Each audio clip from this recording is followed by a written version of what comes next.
नमस्कार दोस्तों। आज हम बात करने वाले हैं एक ऐसे टॉपिक पर जो ऑलमोस्ट हर स्मार्टफोन यूज़र से जुड़ा हुआ है। पेटीएम, गूगल पे, फ़ोनपे जैसे ऐप्स से जो हमें कैशबैक मिलता है। क्या उस पर टैक्स देना पड़ता है?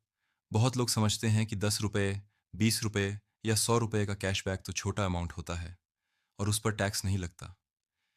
लेकिन आज मैं आपको सिंपल भाषा में समझाऊंगा कि एक्चुअल में सरकार क्या कहती है और आपको क्या ध्यान में रखना चाहिए। सबसे पहले ये समझो कि कैशबैक दो तरह के होते हैं। पहला, प्रमोशनल कैशबैक। जैसे मान लो आपने पेटीएम से पहली बार इलेक्ट्रिसिटी बिल पे किया और ₹50 कैशबैक मिला, या आपने फ़ोन पे से मोबाइल रिचार्ज किया और ₹20 का स्क्रैच कार्ड मिला। ये जो कैशबैक है वो एक तरह से कंपनी की तरफ से प्रमोशनल ऑफर होता है, जैसे डिस्काउंट। ये कैपिटल रिसीप्ट मानी जाती है और अभी तक इस पर इंडिविजुअल लेवल पर कोई टैक्स नहीं लगता। यानी अगर आप सैलरीड या आम यूज़र हैं तो चिंता की बात नहीं। लेकिन कहानी यहीं ख़त्म नहीं होती। दूसरा, बिजनेस कैशबैक या हाई वॉल्यूम यूज़र्स।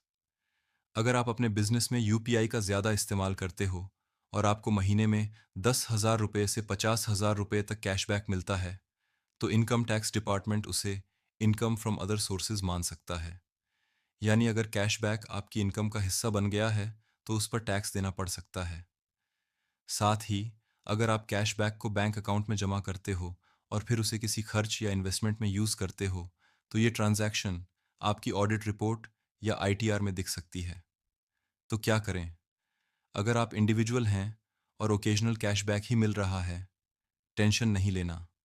लेकिन अगर आप फ्रीलांसर, बिजनेस ओनर या कंटेंट क्रिएटर हो और कैशबैक आपके लिए इनकम का एक हिस्सा है, तो बेटर रहेगा कि आप उसका रिकॉर्ड मेंटेन करो और अपनी आईटीआर में सही तरीके से रिपोर्ट करो। इनकम टैक्स डिपार्टमेंट अब डिजिटल पेमेंट्स को बहुत क्लोजली मॉनिटर कर रहा है। यूपीआई हो, कैशबैक हो या रिवॉर्ड्स, सबका डेटा सिस्टम में जाता है। तो स्मार्ट बनिए, ट्रांसपेरेंट रहिए और फाइनेंशियल मैटर्स को लाइटली मत लीजिए। शंका हो तो किसी एक्सपर्ट से सलाह ज़रूर लीजिए। श्रीनिवा एसोसिएट्स पूरे महाराष्ट्र में GST, insurance, business development, ITR filing, project reports और इनकम टैक्स से संबंधित परामर्श प्रदान करता है। अपने व्यवसाय की सफलता के लिए हमसे संपर्क करें। अगर वीडियो पसंद आया हो तो लाइक करें, शेयर करें और श्रीनिवा एसोसिएट्स चैनल को सब्सक्राइब करें। धन्यवाद।